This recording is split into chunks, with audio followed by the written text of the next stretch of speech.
Woo, gotta mix it up. You know that. Hey, great morning. What's up, Diana? What's up, everybody? Welcome to the call. Welcome to Triple M Monday Morning Motivation. I'm going to be one half of your host. We got Roxy here, right here. And so excited as we get started with a brand new week because there's nothing like a Monday. I don't know if you guys know people that don't like Monday. I wouldn't kick it with them on Monday. I would kick it with some people that love Monday. And I think that's why you're here, either on live or watching the recording. We're about to get the week started with a bang, y'all. I'm fired up. Got to have your shake ready. I know it says Roxy, but I'm drinking. I don't know why. Got to have your hot tea ready. Got to get this energy and burn these calories. But you also got to have your notebook ready. So get your stuff out. Be ready to take some notes. We're going to be listening to a guy named Bob Proctor. This guy's a really sharp gentleman. Really love the way he thinks. He's been studying personal development and personal growth for like over 50 years. He's going to be sharing his top 10 rules for success. If you got some friends right now that want to be successful, you've heard him say it in a conversation. You guys have talked about goals and dreams. You need to hit him up right now and say, yo, hop on this call. This guy who's been studying success for 50 years is about to drop some nuggets on him. So without further ado, let's get into Bob Proctor's top 10 rules for success.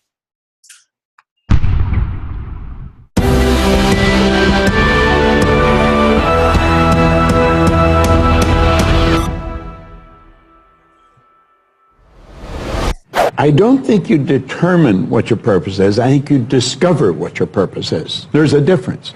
Determining indicates deciding. And I don't think you decide. I think if you go about it the right way, you discover it. Like there's some people that should be painting all day. They're great artists. I think Michelangelo was obviously a great artist, a great sculptor. I mean, that was his purpose in his life. Well, I believe my purpose is doing what I'm doing. Your purpose is why you get out of bed in the morning. Do you know why you get up? Well, most people say, well, it's to go to work. Well, that'd be a good reason to stay in bed.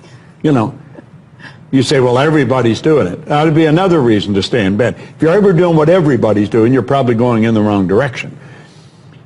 Your purpose is your reason for living. What you want to do is sit down and maybe take a pen and a pad and then ask yourself, what do I really love doing? Now, you may have to spend a while at this.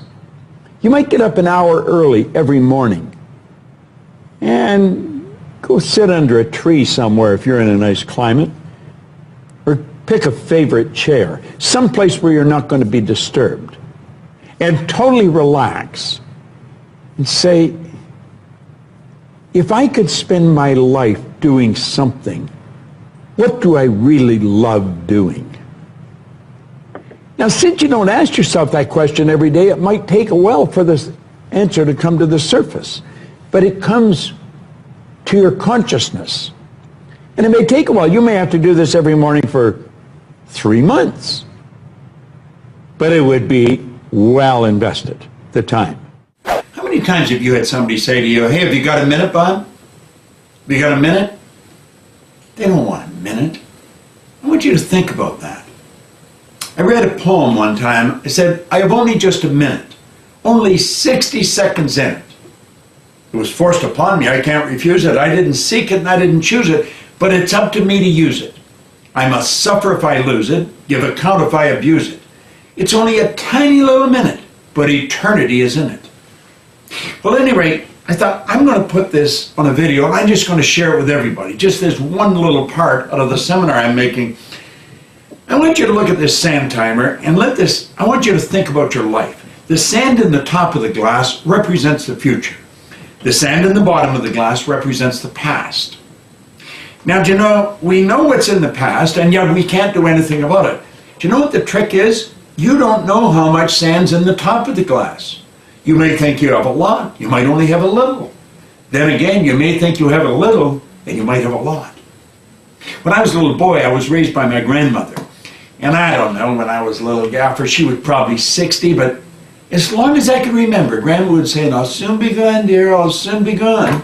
Well, you know, we loved her. She was really an angel of God, but we thought she was never going to go. She lived to be 94 for 30-some years. I'll soon be gone. She didn't think she had much time left. She had 34 years left. Now, about the same time, I had a buddy of mine, Bob Yates. He was just 16. And bang, he ran into the abutment of a bridge and his life was snuffed out. If you had asked him a half hour before how much sand he had left, he would have said at least a half a century. He didn't have a half an hour. See, the trick is we don't know how much sand we have left. The future, we don't know. The past, it's gone. Now, the only thing you can deal with is what's right here, right now. And if you look, the sand is always moving. Now, think of this. You see, I was working on that, and then I was working on a graph I've got here on my computer, and I'm thinking of the time somebody said, "Hey, have you got a minute?" Well, they don't really want a minute. Do you know if you're earning $50,000 a year, a minute's 42 cents? A half hour is $12.50. If we take that ahead a bit, if you're earning $80,000 a year, a minute's 67 cents. Half hour is $20. If you're earning $150,000 a year, got a minute? It costs you $1.25 a minute. A half hour is $37.50. So you see, if somebody said, "You want to stop for a cup of coffee?" Well, if you're earning $250,000 a year, a minute is $2.08. Half hour is $62.50. And then, of course, you got the coffee to pay for on top of that.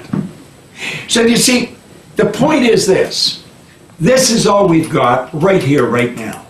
We don't know how much we have left in the future, but we do know what we've got now. And I have found the people that win are the people who make up their mind. They're not going to waste the minutes. They're going to be productive. They're going to make it happen every minute. The success was the progressive realization of a worthy ideal. Anyone that has a goal and they're moving towards it, they're successful. Most people think that you're successful if you have a lot of money. Quite often you have a lot of money if you're successful, but it isn't. I wouldn't say Mother Teresa has a lot of money. Okay. You know, but she's a pretty successful lady. So it's... okay, so that barrier to success... Well, there's a couple of them. Okay. I think there's two barriers. One is our conditioning. The conditioning that takes place in our subconscious mind from the time we're infants. All we can do is act and talk like the people around us. That's why we learn the language we learned. If there was 10 languages spoken in our home, we'd learn 10 languages without any trouble. There's usually one, and that's the only one we ever learn. And we grow older and we think, "Oh, I couldn't learn another language." We could learn 100 if we wanted to. You can do anything. But I think we're conditioned. We have a real strong conditioning, usually with not some very good ideas. And then that's the barrier that's inside us. The one that's outside of us is our environment. We have a tendency to act like everybody around us. And if you think about this, it doesn't make a lot of sense. Because if you study statistics, 95% of the people live their entire life and never live the way they want to live. You know that 95% of the population in this country, let's say in North America, okay, the richest continent in the history of the world, they'll work productively, let's say for 40 of their 65 years, okay, and they'll end up with hardly any money. Well, there's got to be something wrong. So there's not much... 5% of the people end up financially comfortable or independent. Are you trying to depress us, Bob? Because that's... No, actually, I think it's quite an exciting idea, because you see, the idea behind it is that anybody can win, anyone at all. But if we start studying these statistics, I think we'll arrive at the conclusion, geez, I better start thinking for myself rather than follow everybody. Most people, they get a job, they look around, they see how everybody else is doing their work, and they start doing it the same way. They should stop and think, I wonder if any of these people know what they're doing. You know, is there a better way to do it? But don't we have a need to fit in? I mean, we don't want to stand out. We don't want to get fired. We don't want to make waves. Exactly. Just fall into line. You know, take a number. Be like everybody around. You know, that'd be great in the animal kingdom. But human beings aren't supposed to live that way. I think we should make a few waves. We should maybe stand out, be different. Not for the sake of being different, okay, but because we are different. We all think different thoughts. And I believe we should start to think and build images in our mind of what we'd like to do and then set out and do it. Okay. Emerson did that, Edison did that, Marconi did that, Samuel Morse did that, Buckminster Fuller did that. We could go on and on and on. Okay. They were different. They stood out. They made a few waves. You should seek failures. See, if you're playing it safe, you're not going to win. If you're playing it safe, like that old saying, you know, you were taught when you were a little girl, better to be safe than sorry. Well, that's a bunch of crap. It's not better to be safe than sorry. It's by trying things that you figure out how far you can go. You got to get outside the box. Like it's reported, Edison tried 3,000 ways before he built the incandescent light. He said he didn't fail 3,000 times. He said there was 3,000 different steps to building a light bulb. Well, there's different steps to get to where you're going.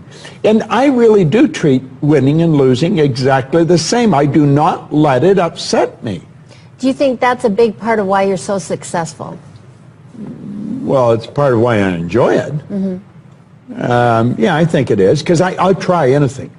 Like if I'm into an idea, the idea of losing never enters my mind. See, I have worked with giants. I had the good fortune of working with Sir Edmund Hillary. He was the first man to stand on top of the world. And I worked with him on 3 different occasions. And the only difference in Ed Hillary and Bob Proctor is in his size. Now, he's gone now, but he was a big man. When he shook hands with me, his hand wrapped right around mine. I felt like a dwarf, you know. And in talking to him, like it never entered his mind he wouldn't get to the top of the mountain, but he failed in 1951, he failed in 1952. It wasn't until 1953 that he got to the top of the mountain. You know, people had died for centuries trying to do that.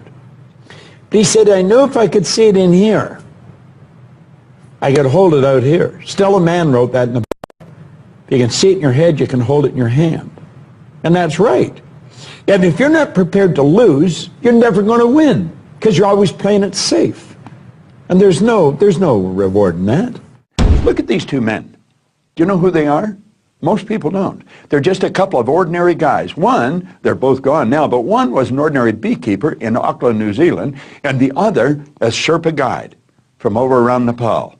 Now there's Mount Everest. Do you know for thousands of years people had tried to get to the top of Mount Everest? People died doing it. It was believed it couldn't be done.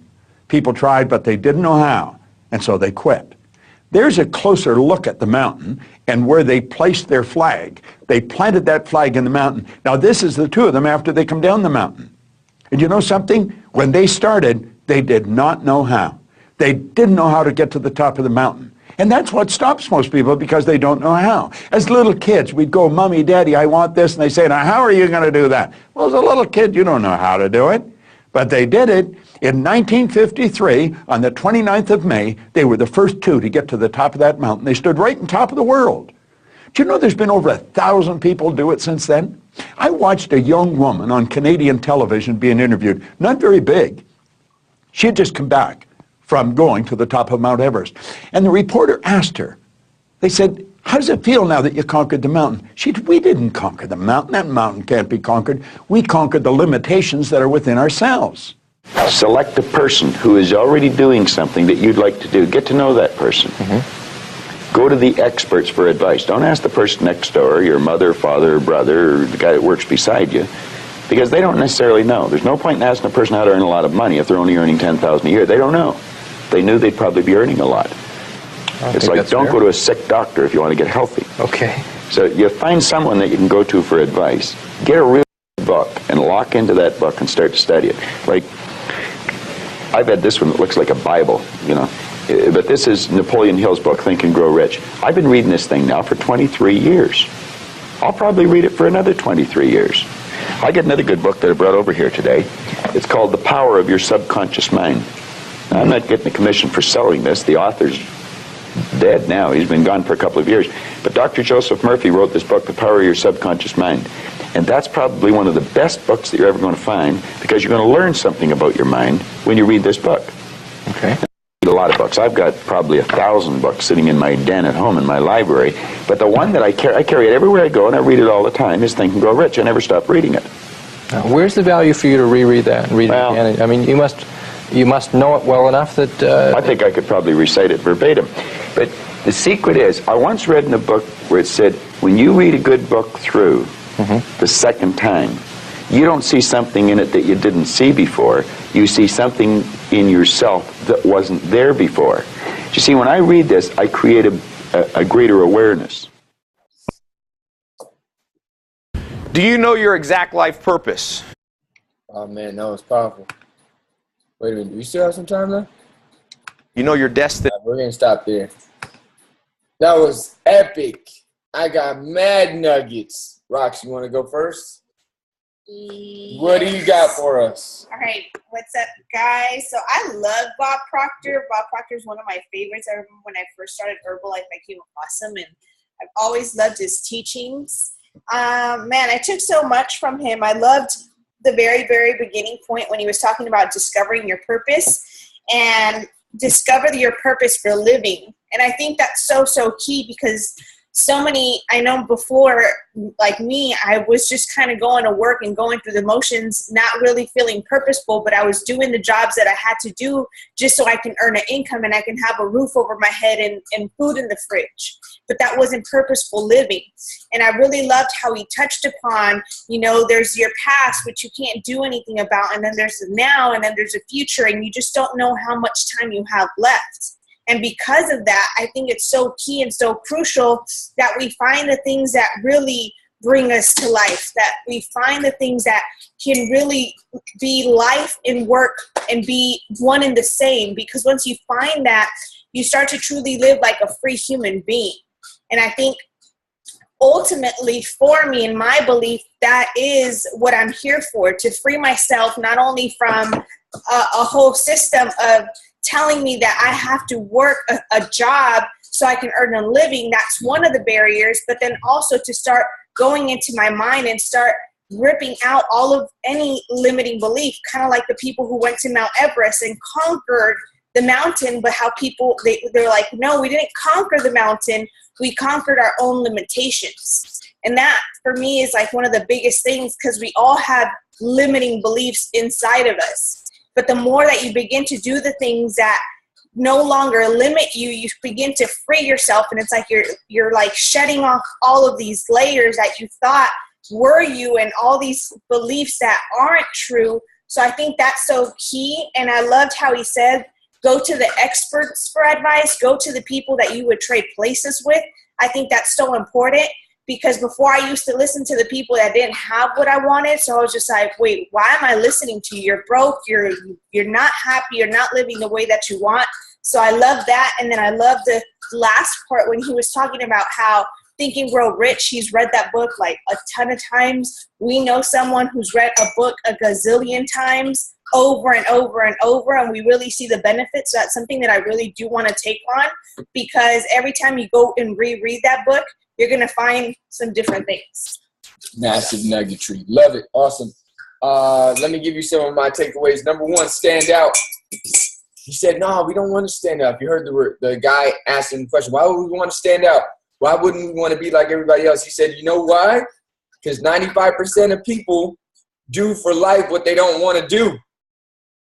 95% of the people live the way they don't want to live. Only 5% of people achieve financial freedom and abundance. And he was like, bro, you're trying to depress me. He said, no, that should be pretty exciting. That should be motivating. Because then there's all this opportunity. If only 5% of people are doing it, there's all this opportunity. He said, if everybody's doing it, don't do it. You don't want to do what everybody's doing. So I really love that, because all you got to do is sit and look around. I don't know if you have any older family members. I don't know if you have any older friends. I don't know if you've ever worked in a job where you've worked with older people. But it is a common thing that once they stop working, the money runs out. I see patients that are seniors as a physical therapist. I have family members that are older, and it's a common theme. I'm on a fixed income. I can't afford that. I can't do this. I can't go there. You know, and it's like, if people work their whole life to get to a place called the golden age when you retire, why are none of them living like they want to live? And then I see people that are living how they want to live whenever they want. It's because it's a decision to, like he said, Start thinking. Stop and think. He said, stop and think. And do I want to stay at this job and get a 2% raise for the next 30 years and then retire on a fixed income? I don't know if that's what you want to do. That's not what I want to do. But at least you made a choice if that's what you want to do, instead of just going where the waves of life are taking you. I wound up here and I stayed here and I did this. So stop, think, what do I want? Do I want that to be me? Do I want that to be different for me? That was powerful. He said, seek failures. It's by trying things that you find how far you can go. If you're not prepared to lose, you can never win. You can't go into a game. How could you win a Super Bowl if you weren't at least prepared to lose? Because why? There's going to be a winner and a loser. So some people never even set themselves up in the game. It's better be safe than sorry. You still got to, it's not sorry. It's better to lose than to never play at all. Because even if you lose, you still got the experience. So you really didn't lose. He said it's just a stepping stone. The minute for me that I switched failure to a stepping stone was the minute everything changed. Because then it wasn't an end point, it was a checkpoint. And the minute I switched that in my mind, I've had tough times in the Herbalife business. I've had tough times in my personal life. I've had tough times in school. I've had tough times with my family. I've had tough times, but if I think that's a failure, the end point, it's like I can't do anything about it. It's done. Boo-hoo. But if I think this is just a checkpoint, there's some value in here because I'm learning some things, and that my ultimate success is comprised of these failures that taught me things, then my whole outlook changes. My whole outlook changes because then it's not a failure. It's actually a stone that I bounce off to go higher. Rock bottom then becomes a stone that I hit and go higher. Instead of a stone that I hit and go flat. I'm done. This sucks. I failed. I'm a loser. Instead, it was like, boom, I hit that and then I blasted off. I was a beast after that because of what I learned and what I experienced. And that mindset shift can change everything. I love that. And now I'm going to give you one more. Matt, I'm going to go to the call-in line because I don't want to take them all from you guys. So, and Roxy's giving me a shake of the head. She always wants me to stop her. Let me get some nuggets over here. What's up, you guys? All right, let's get some call-in line. I see Marv. Give us what you got, Marv. Pretty much kind of touching up on what you said, too. It's like when he was talking about don't follow everybody, kind of like lead from the front. Don't just follow what everyone's doing, the normal, and think that that's what you're supposed to do. Lead from the front, like you guys are always saying, and be more like active about it, not just, sitting back and waiting for things to happen. Take action into your own hands. And then another thing was reading the book over and over and over again. It's not that he wants to read it, it's just there's something that he found inside himself. Like, that's crazy. Like, I was like, man, I'm gonna go read GoPro like 3 more times, because it's not that I missed something, it's probably that I missed something inside myself, or that it wasn't even there before, and now that I'm gonna find it. So I loved it. That was dope. I really love it. He said it's not that something I missed, it's that something wasn't there before that is now. I'm at a different level of understanding. I've experienced different things. That was dope. I took note of The Power of the Subconscious Mind. I'm going to read that book. So dope stuff. Let's get another share. Who's excited to share? Give me a smile. Give me a thumbs up. Or come off mute. Or come off mute. Shalonda, I saw you. Letty. Zay. Who's excited to share? Selena. All right, let's get it, Selena. Hit us with it. What'd you get, Selena? Hey, guys. Well, I'm at work, so I didn't catch a lot. Can you hear me? Yeah, we can hear you. Okay. I guess where he said to seek failures, instead of playing it safe, think outside the box, and just like you said right now, if you're not in the game, I've lived very sports-minded, so it's like if you're not in the game, like, how are you winning? Like, I play soccer, so it's like if you're not in the soccer game, how are you going to score a goal? How are you going to hit a goal? If you're not in the game, you're basically watching from the sidelines. So instead of playing it safe, like he said, instead of better safe than sorry, just get in the game, whether you're afraid to, like you said, a stepping stone. You might be afraid to be somewhere. You might be afraid to get on the field, but you're going to go at it anyway. You're going to give it 100. So that's what spoke to me right now. Let's get it. Love it, Selena. Tuning in from work. Powerful stuff. Let's get it. You can't win the game if you're not even in the game. You may lose, but at least you're playing. Because if you're not even in it, if you don't have the potential to lose or win, you could never have either. So I love that. Any other shares? Anybody super excited? Everybody's taking in massive nuggets at work. I love it. Let's get it. All right, you guys. So amazing stuff today. I'm super excited for the last, 9 days of November. Thank you guys for tuning in live. Thank you guys for watching the recording. I'm going to share the YouTube video on Facebook, repost the link, repost the flyer, repost a picture that represents your biggest takeaway. The biggest thing is that the information doesn't stop with you, that it ripples out to other people inside of your life. Pay forward your biggest takeaway. Pay forward this recording. Pay forward an invite to next Monday, because the more people that start their Monday off strong, that 5% that are free doesn't have to stay 5%. It can go to 7 to 10% to 15% to whatever percent we choose. But we got to do our part in that. So I'm going to unmute everybody. Let's get it, you guys. Happy Monday. Peace this life.